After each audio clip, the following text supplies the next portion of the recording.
Well, good afternoon and welcome to another episode of Elevate and Relate. Today I am joined by Maru Gonzalez, and she is an associate professor of youth development and youth development specialist in the Department of Agriculture and Human Sciences at NC State University. She's a published author and has multiple journal articles in and around positive youth development, mixed methods approach. She's written for the Journal of Youth Development, for the Journal of Youth Extension around collaborating for social change and looking at how storytelling can serve as an effective practice in the forging of youth and adult partnerships in the midst of the work that we're doing with young people. And today we get to look at how we're elevating care in the midst of the summer programs and camp spaces that we operate in with different communities of practice as we move forward. So, Maru, thanks for joining us. Really glad you're here with us today. Thank you for the invitation. I'm happy to be here. Excellent. Well, as we jump in, can you please just share a little bit more, just in terms of getting to know who you are and your work? The stuff that I started to find, we will include in the show notes and have links to all of the dynamic work that you're doing. But can you tell us a little bit more about how you ended up getting into this work as well? Yeah, absolutely. As you said, I'm an associate professor and youth development specialist at North Carolina State University. I've been there since 2018. Before that, I worked as a school counselor at the elementary school level, the middle school level, and the high school level. So I have, a deep appreciation for wellness and mental health, and it certainly informs the work that I do currently. Across extension, across research, across teaching.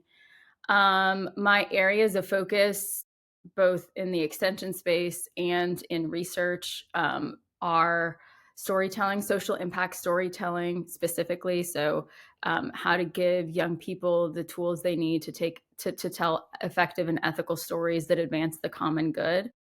I also focus on youth, civic, and community engagement, as well as belonging. And I view those sort of three buckets as inextricably linked. I think that storytelling is a really effective way to get young people engaged in their communities and to take action and to be informed about the action that they're taking. And I think that storytelling really isn't possible. Authentic storytelling isn't possible without creating those spaces of belonging and wellness. And so that's sort of what I try to do throughout my work. I teach a course on called Storytelling for Social Change. I also teach a study abroad course in Spain on community engagement. I also teach a course in Puerto Rico that's largely rooted in community engagement. So in all of the courses that I teach, which also include youth development, family science, community engagement and storytelling is sort of a thread that I weave throughout my teaching work. And then when it comes to extension, co-direct a program called Pass the Mic Youth. We launched in 2019, and the purpose is to amplify young people's voices, to shine a spotlight on their contributions, and to provide practitioners with resources for teaching social impact storytelling. Several different initiatives. So one is the Pass the Mic Camp, which we use our curriculum, Amplifying Youth Voices, a storytelling for change curriculum, which I'll be talking a little bit more about. And it's a 1 week immersive storytelling camp. We also have a youth advocacy summit, an annual youth advocacy summit that we organize in relation or in collaboration with Wake County 4-H, with our local 4-H, with Alliance Health, and with our local town council. And that brings together over 100 youth from across our area, spanning from 8 to 18. And it's like a conference. There are two different tracks, one for youth between the ages of 8 to 12, and one for ages between the ages of 13 and 18. They learn about civic and community engagement. They learn about storytelling. They learn about leadership.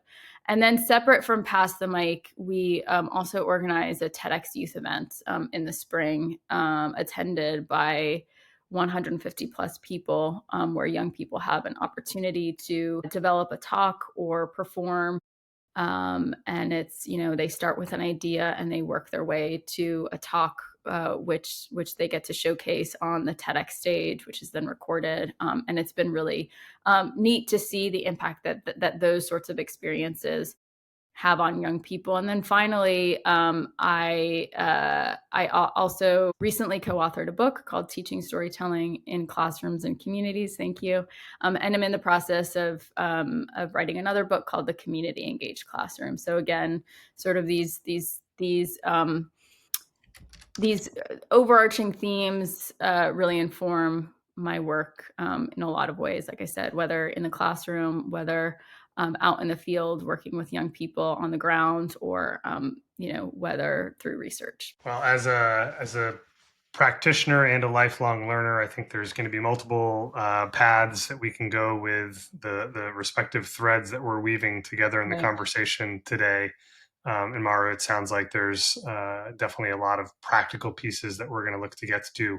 Before we do, a big part of our work at the Alliance for Camp Health and elevating care for healthier communities is trying to find the right ways to engage and relate. So I'd be remiss without pausing just for a moment as we try to, within the practice of our podcast here, to ask you, what is a kind of summer camp friendly joke that you might have to share with Yeah. us as we kind of get going here today?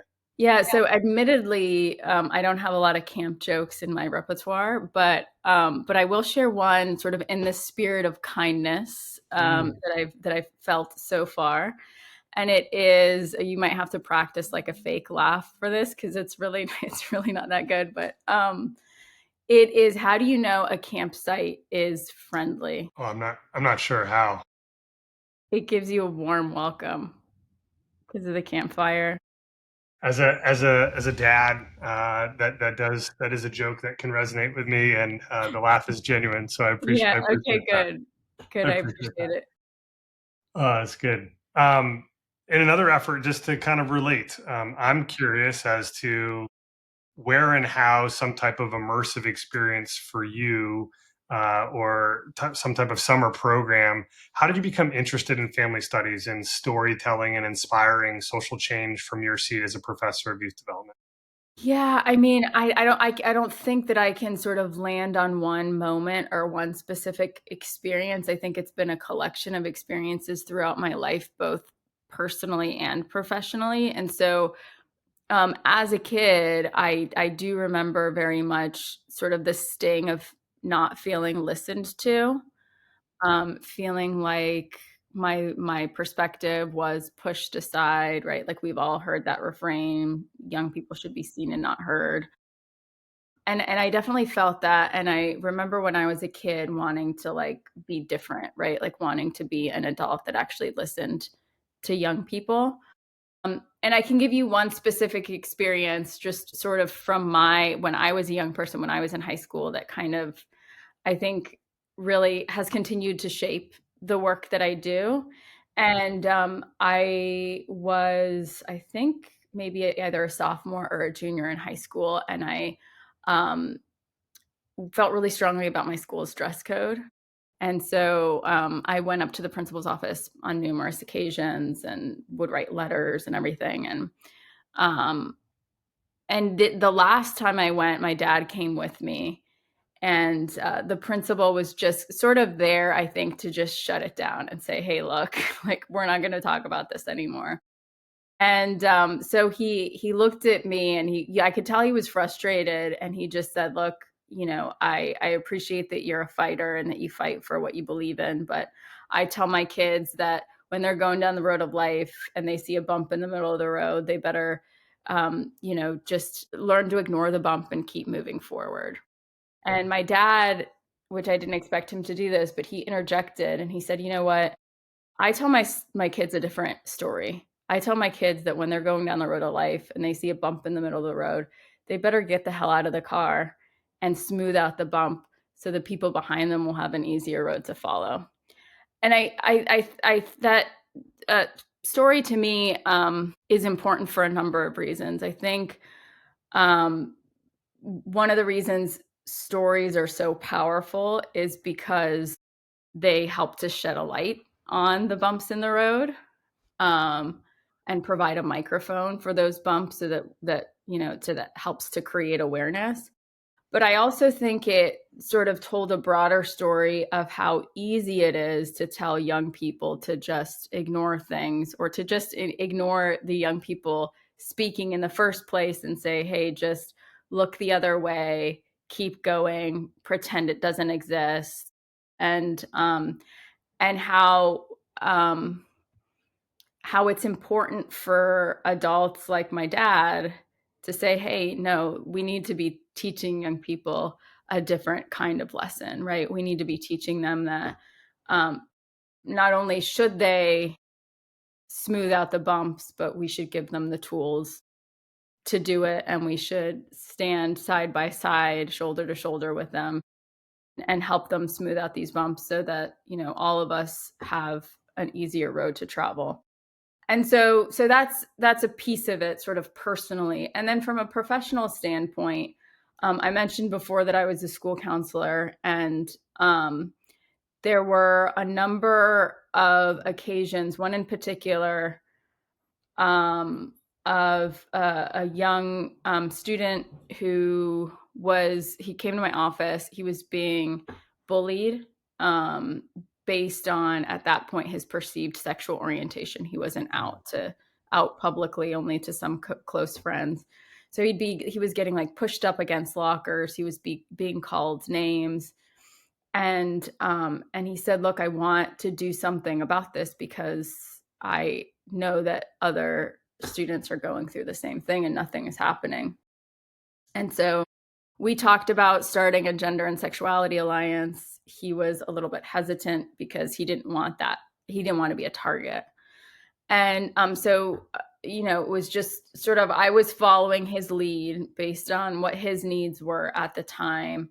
And so we started, gathering students together, and we didn't call it a gender and sexuality alliance. It was more like, it was called Spectrum, like students promoting respect and something through a united movement. I forgot the exact name, Yeah. but it was essentially a space where students could come together. They could, they could use the space for whatever they wanted.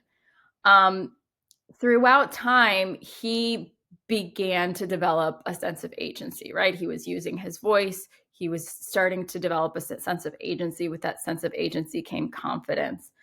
And the confidence to start telling his story more publicly, including through professional development trainings, which we did at the school, and including at school board meetings. So we started attending school board meetings and speaking at school board meetings to try and get a stronger, more inclusive anti-bullying and harassment policy.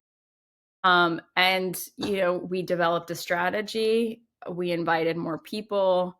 And every time we went to the school board meetings, we would bring more people along until we got a meeting with a school board member, and the policy was ultimately changed at our county level, which was the second largest school district in our state, the 22nd largest in the country. And then that policy became the model policy for the state. And then he went on to just do incredible things.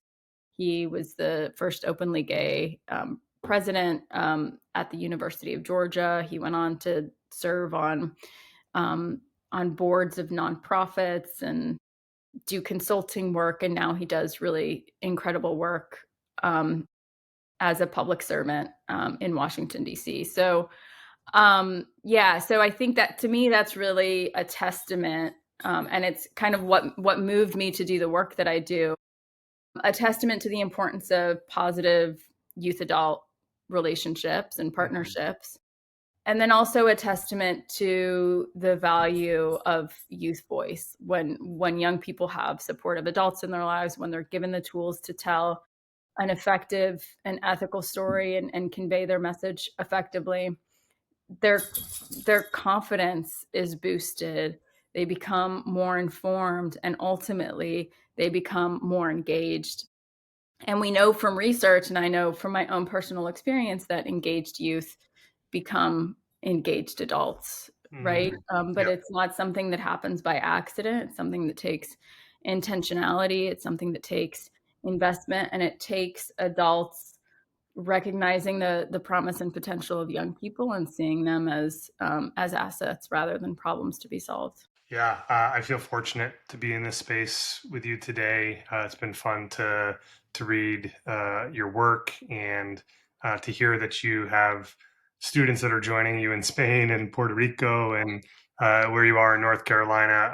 I feel fortunate to be a student learning from you Well, today. thank That's a you. huge part of our work, uh, and feel even more fortunate. I mean, I think that whole mindset of young people being seen and not heard. I think for me, I grew up with parents who would say, "Do as I say and not as I do," and that sometimes was like this, like really significant mind shift for me of like, wait, this is what's being modeled for me.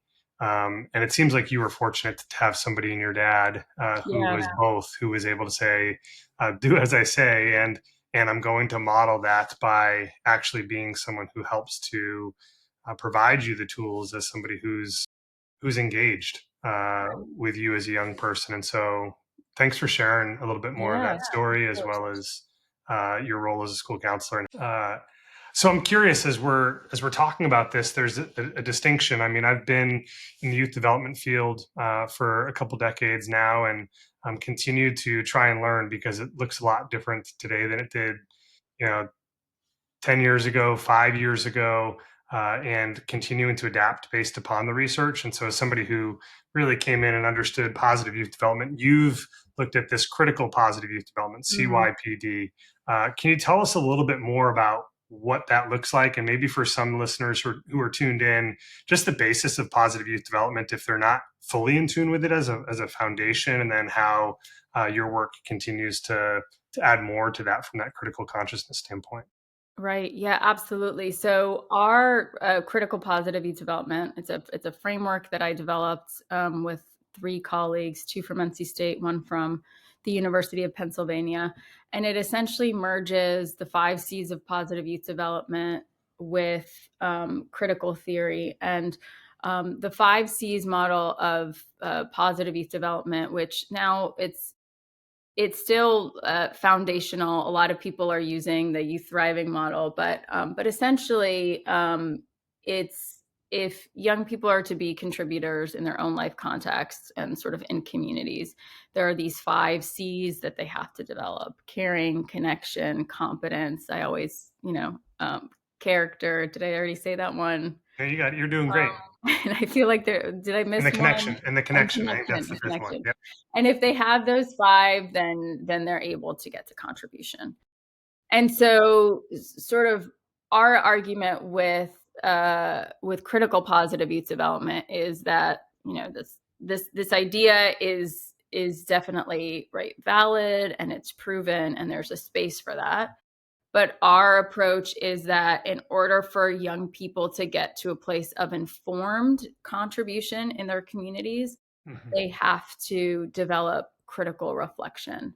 And they also have to they have to develop a sense of agency or political efficacy, right? This idea that they can make a difference. And it's really, to me, it's the distinction between positive youth development and critical positive youth development when it comes to contribution specifically is the difference between volunteering at a soup kitchen, which is, it's worthwhile, it's valuable, um, and young people asking, why do we need soup kitchens in the first place? Why do people have to rely on soup kitchens to eat? And what needs to change individually, collectively, institutionally for people not to have to rely on soup kitchens to eat, right? So the contribution isn't just like a one time individual thing, but critical reflection allows people to look at issues from a more systemic level and also look at sort of the role that they play. So where storytelling comes in is we do a lot of work with social impact storytelling. So if there's a young person who wants to tell a story about mental health, um, it's important for them to reflect on why the issue of mental health is important, what lived experiences have compelled them to care about mental health, and how those experiences have shaped how they will choose to talk about mental health and from what angle. So I think, again, in order for that contribution to be more long lasting, more sustainable, that sense of critical reflection, that's a step that I think can't be overlooked. Yeah. I love that you're referring to elements of uh, where and how the question becomes, something greater, right, than Yeah, yourself in the midst of that. That there's a way in which we talk about it a lot in the midst of our work, especially around the stigma of mental health and how we're migrating into a broader understanding of well-being as a whole, so that we were able to flourish. What does that look like for us to show up fully in the ways in which we choose to contribute, right, within the optimum functioning of our own well-being? And so a big part of that does bring about this understanding that there's got to be some change to the system if we're going to change the behaviors of those that are exactly. resting within it. Right, And I think that's part of. I mean, I remember when the Search Institute released some evidence, and I think evidence is always important to us, and that's why I'm so thankful for what your work continues to guide, because we like to point to that, to where and how we're seeing that right, in all of the Alliance for Camp Health's work. But we saw the Search Institute came out with this understanding of positive youth development, indicating the ways in which young people across social identity groups all could thrive, all could find ways right, to flourish when they were connected to their school and community that allowed empowerment and leverage. So I guess I'm curious, like when you start to look at your framework, and I think in your one of your publications you talk about practices for really fostering and having promising youth adult partnerships, that there's kind of some elements. I think there's 4 or 5 of them that you articulate that are really significant for how those things can be practiced. And so I guess I'm curious, for those that are tuned in today that are like, okay, yeah, what's the right path for us to consider engaging in a practical manner, to bring some of these things forward, so that youth actually feel like there's a way that they're working with and not like having to fight against. right. Yeah, I mean, I think the first and foremost, it's important to just listen to young people and listen to what their needs are, and give them sort of a framework and foundation where they can make those decisions and make them in a way that they feel confident doing so and they feel informed doing so. I think one of the biggest mistakes that adults often make is just not trusting young people to lead. Mm, And so even though they might sort of want to, or they might say, hey, come co-facilitate this workshop with me or this training with me, it's really more, here's are some lines that you need to say, while you're co-facilitating, or here's my idea and here's how you can execute it. And there's not enough of just really sort of listening to the ideas of young people, letting them take the lead and trusting that they can lead effectively. For me, I think a lot of it starts with just adults needing to unlearn some of the biases that they have about young people. And a big work of what a big part of what I do, with my storytelling work, and whether it's the curriculum or whether it's the book or whether it's the class that I teach, is that we spend a lot of time um, learning about the contributions that young people have made throughout history, to social movements and right to advance human rights, civil rights, youth leadership, sort of writ large. Those are stories that aren't often told, and it's really important for young people to hear those stories, right? It holds up a mirror to them, and they see themselves in those stories, and they in mm, turn feel like they too can be leaders and change makers, and can make a difference. And I've collected data on that, and it's impactful for them to listen to those stories and to hear their stories. It certainly builds up a greater sense of political efficacy. And I think for practitioners as well, it's important for us to see examples, like tangible examples of young people leading, because it helps us sort of break down some of the stereotypes and preconceived notions that we have about young people and what they're capable of. yeah. So maybe if there's a way to lean into this even more, like it feels like there's an element of storytelling's Mhm. connection or thread to lived experience, right? Mhm. Which is something that sometimes, depending on where one comes from. For me, I'm going to acknowledge I'm a white male, right? So Right, right. I know that it creates blind spots for who I am and how I approach certain things in the work when I'm trying to identify with other young people in the midst of that. So you're using this language of like a mirror that is probably so significant. How does youth lived experience enhance work in research or policy or programmatic efforts like with what you've been doing with kind of the pass the mic, right, with the framework development that you've been doing? Is lived experience significant or insignificant? How much of a role do you feel like it plays? I think it plays a significant role, and I think it's, so much so, in fact, that when, we wrote the book Teaching Storytelling in Classrooms and Communities, it was really important for us to really center young people's voices and keep their voices and stories sort of at the fore of the book. So the foreword, was written by, um, uh, she's now 13, but when she wrote it, I think she was 12, a 12-year-old, a middle school student. Yeah, and the afterword is written by the student I referenced earlier, right? Who sort of got this who lit the fire under me in the first place, right? And this was he's in his 30s now. And that was done very deliberately because it shows sort of like the impact that storytelling has had on a young person now when they're still kind of living and breathing, going through like starting adolescence and sort of going through all of that in all of its complexity. And now someone who's well into his 30s saying, this is how it's impacted me and continues to impact and inform the work that I do. And then throughout the book too, there are lots of examples of students' work and student stories and things like that. So it absolutely, I think is important and impactful, and especially, like I said, not just for um, other youth who often forget their own sense of agency and the power that they have to make a positive and meaningful difference in their schools and communities, but it's also a reminder to the adults who often forget the promise and potential of young people, and who are often quick to sort of buy into those narratives of young people being either, apathetic and indifferent on one hand, or overly idealistic and out of touch on the other. Yeah, I mean, it sounds so much easier said than done, right? Yeah. Like to be in that space and place with a young person.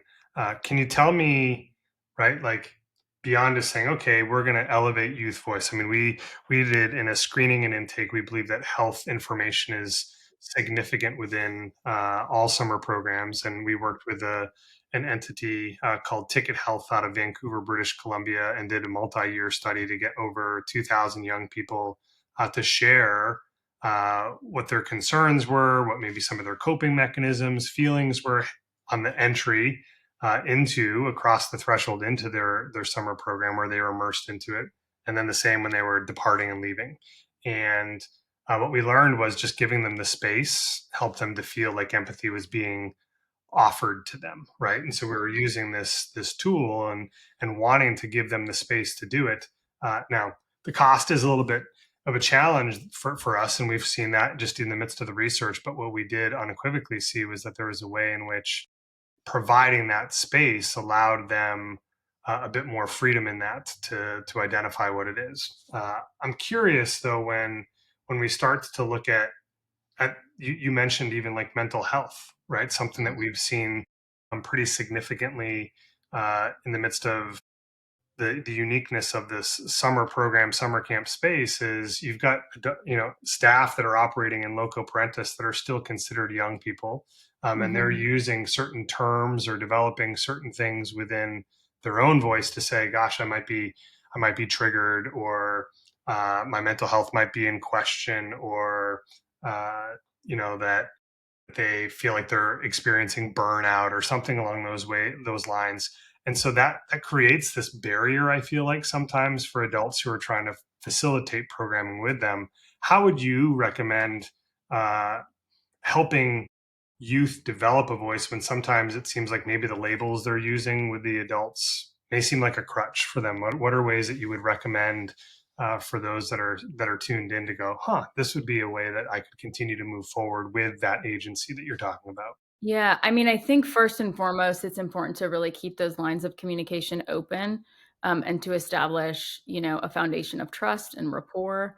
So, for example, in virtually all of my courses, and even this is an activity in the curriculum as well. I have like a reflection prompt. It's just called "Letter to the Facilitator" or "Letter to the Instructor." It just depends, sort of, what hat I'm wearing. And I just ask students to kind of tell me a little bit about themselves, but also tell me what facilitates their learning, what inhibits their learning, what they need, to have the most positive, meaningful experience possible. And sort of starting there, um, both gives me a sense of what students need or what youth need, and allows me to sort of tailor what I'm teaching to maximize youth learning. But it also, I think, signals to participants that they matter, and their perspectives matter, and their ideas matter, and their needs matter.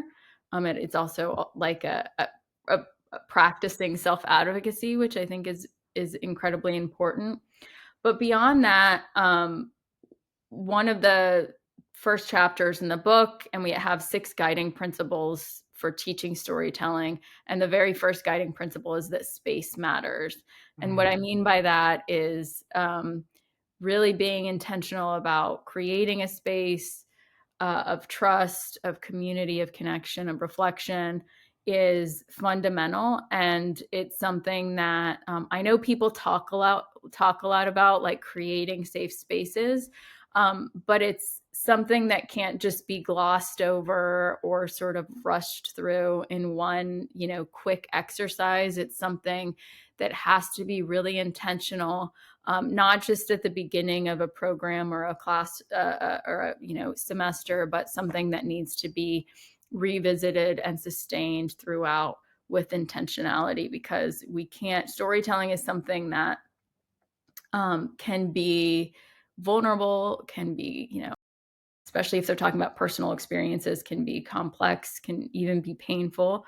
And we can't ask students to be vulnerable without kind of setting a foundation of trust and support and care and mutual respect. mm. And I think that that's true not just for storytelling spaces, but just in general.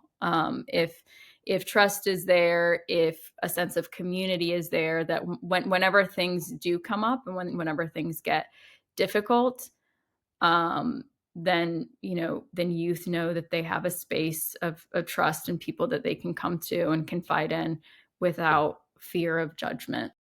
Yeah.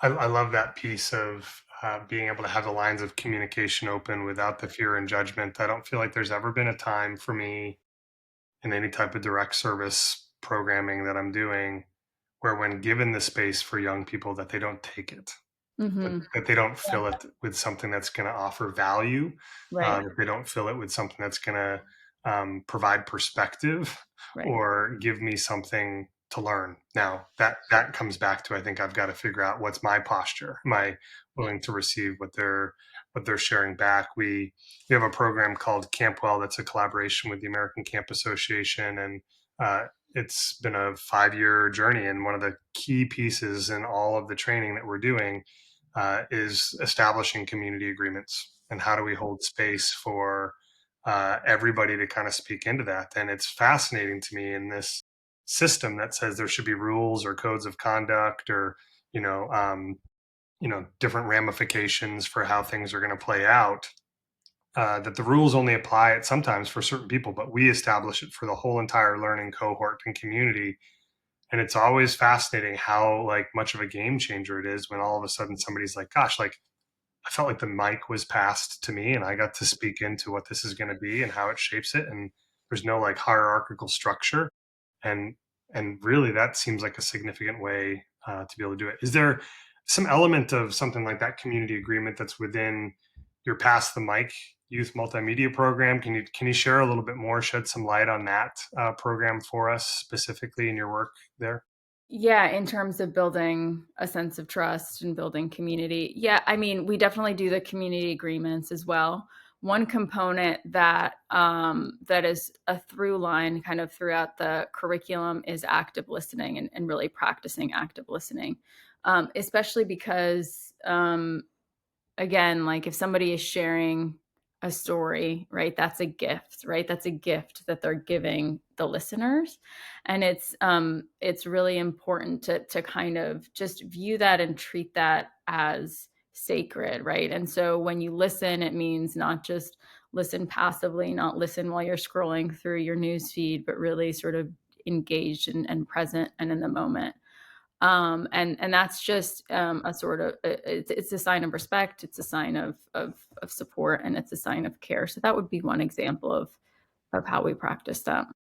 Something that you modeled so well for us in just this educational space for us today with the stories that you shared about the student being bullied and Yeah. what your dad said in that interaction as you were kind of contesting that bump along the road. And so Mhm. thanks for being an individual who practices what you're bringing Yeah. forward in your message and doing that for us today because that's been a significant gift for sure.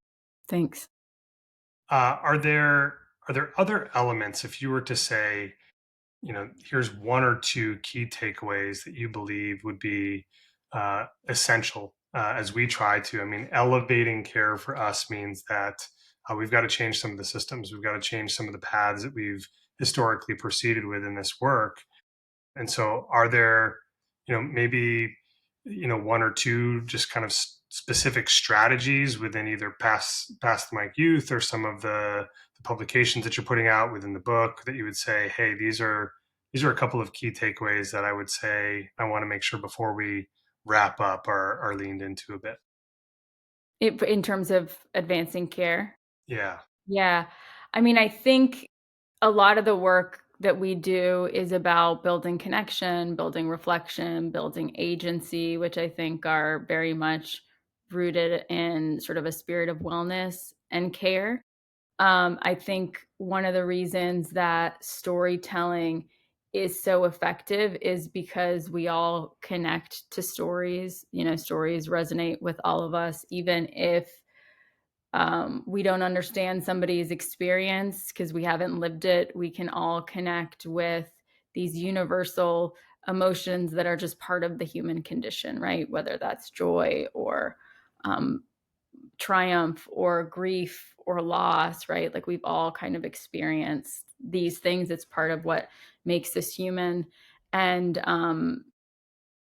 there's actually research out of Stanford University that shows that stories are 22 times more memorable than statistics and data alone. And part of the reason is because we connect to stories. And in fact, there's research within neuroscience that shows that our oxytocin levels go up, our sense of empathy, that when our oxytocin levels go up, we have a greater sense of empathy, right? And that greater sense of empathy can ultimately change behavior. And so again, when it comes to wellness, I think being able to develop those skills for connection, for empathy, um, those ultimately reduce prejudice, and they allow us to see the humanity in the person sitting across from us, even if we have we come from different walks of life, we believe different things,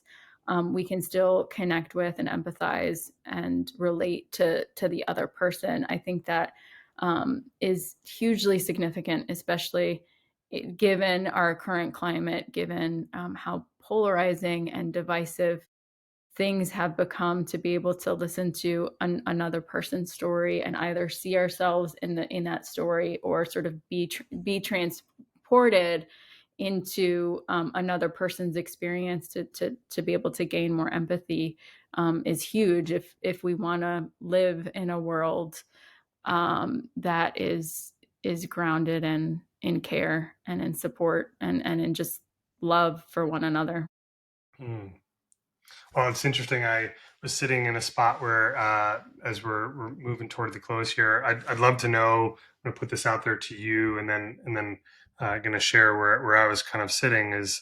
But like, would love to know if there's just a closing story that you have that would be something you'd leave with us today in relation to the work. But it's funny. I was about to cite the National Academies of Science, Engineering, Medicine study, like this statistic, and as you started to share, I was like, oh, maybe I need to share a story instead of the statistic. But it was looking at specifically the way in which that publication that came out. There was a briefing in 2024 that saw a direct correlation, right, between the use of voice for a young person feeling like they hold power, to their holistic well-being, right? That there's a way in which the health research was saying, okay, in practice as well, and in practice as well as in policy, this article broke down the ways in which we could think through necessary adjustments, and that if we were to incorporate that into our programming, we would see significant results. But I think back to a story for me with working with a young person trying to incorporate some healing centered engagement from Dr. Sean Ginwright, where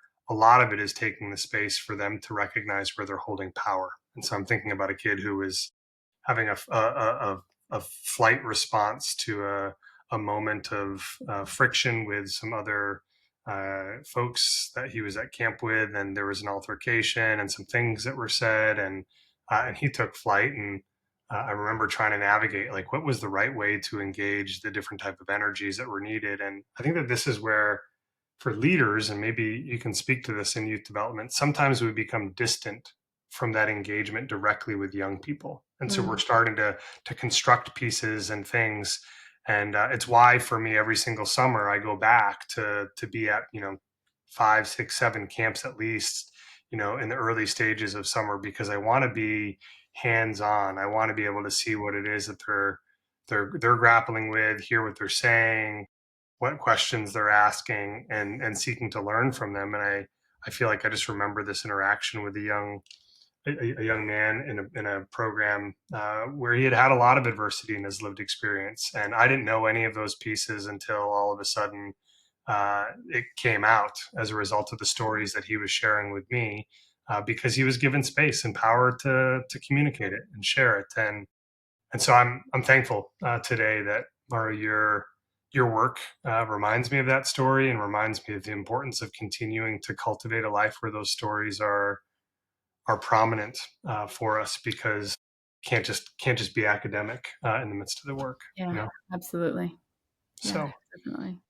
uh, is there any closing story that you'd have for us, or something you'd Yeah, leave? I do have a closing story, and I appreciate you sharing your story. I mean, you're absolutely right. I know far too many academics who, write about communities and are completely disconnected from the communities that they're researching. And that's why I think it is so important. And I'm so grateful that I have an opportunity to do so much community engaged scholarship, and to actually to be with young people and to work with them and to learn from them. So I'll share a story about the young person who I mentioned before, who wrote the foreword. Her name's Aditi Rao, and she, um, a couple of years ago, submitted an application to be a TEDx youth speaker. So our TEDx youth event is for young people between the ages of 10 and 19, and she was 11, I think, when she applied. And yeah, and she's been our youngest speaker to date. And she is legally blind, and so she wanted to tell a story about a vision for a more equitable world for visually impaired people. And I was her coach, because every young person is assigned a coach, and so I was fortunate enough to be her coach. And she talked about sort of the personal challenges about being visually impaired at school, and out in the community, and really sort of walked us through what that looks like, right, just from in every aspect of her life. And um, it was incredibly impactful for the people in the audience who I think for probably the first time, we're listening to a firsthand account from a legally blind person, middle school student, no less, about what it was like to sort of navigate a world that was not built for them, right? That was built for sighted people. And just such easy things that could be changed, right, to make life a little bit easier and more accessible for visually impaired people that would also benefit the rest of us, right? And this was true both in schools and in the community. And so she gave her talk, and it, of course, like I said, had a great impact on the audience. But I think what was even more incredible was seeing the personal impact it had on her. As of course she's a middle school student, and she was able to really feel the impact that she had on the people in that audience, and it like lit a fire under her. She wanted to do more. So after that, she was like, I want to talk to my town council, I want to meet with my school board. There are all sorts of things on the school district's website that are inaccessible that need to be changed.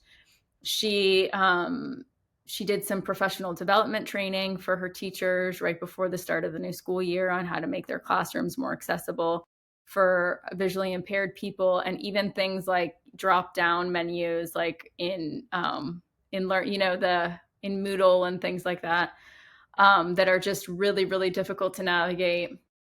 Again, things that sighted people don't even think about. And then she and I worked together on doing some collaborative work with Raleigh's School for the Blind, the Governor Moorhead School. And she also created a series of children's books in Braille and donated them to her local elementary school. She's now like gone on to do keynote addresses and is just such a leader. And it started because not only did she have the will to want to share her story, but she was given the tools and platform to be able to do that, and she was able to really see the power she had, and embrace the agency she had to make a meaningful difference. And so I think it's just a reminder to adults, right?